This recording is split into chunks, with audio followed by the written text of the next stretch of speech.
Beberapa hari yang lalu telah diumumkan bahwa dalam operasi rahasia khusus yang dilakukan oleh IDF dan ISA bersama dengan pasukan dari SAYT-13 dan Brigade 188 di bawah Komando Divisi 162, jenazah prajurit gugur yang diculik, Staf Sersan Oron Saul telah ditemukan.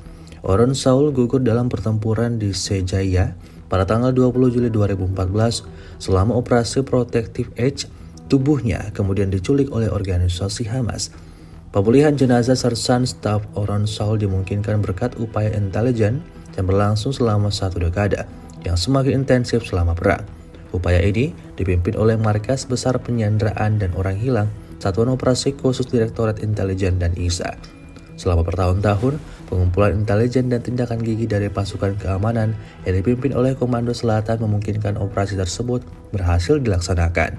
IDF dan ISA menyampaikan belasungkawa mereka kepada keluarga tersebut dan akan terus memberikan dukungan kepada mereka.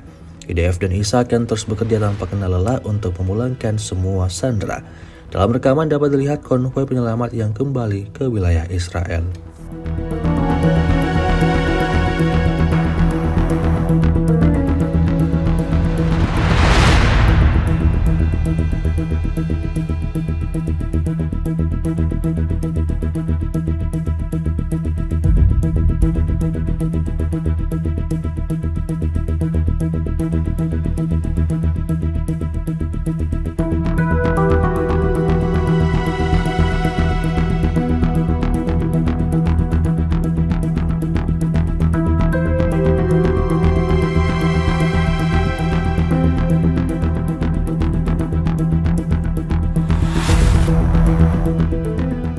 Download Tribun X sekarang, menghadirkan lokal menjadi Indonesia.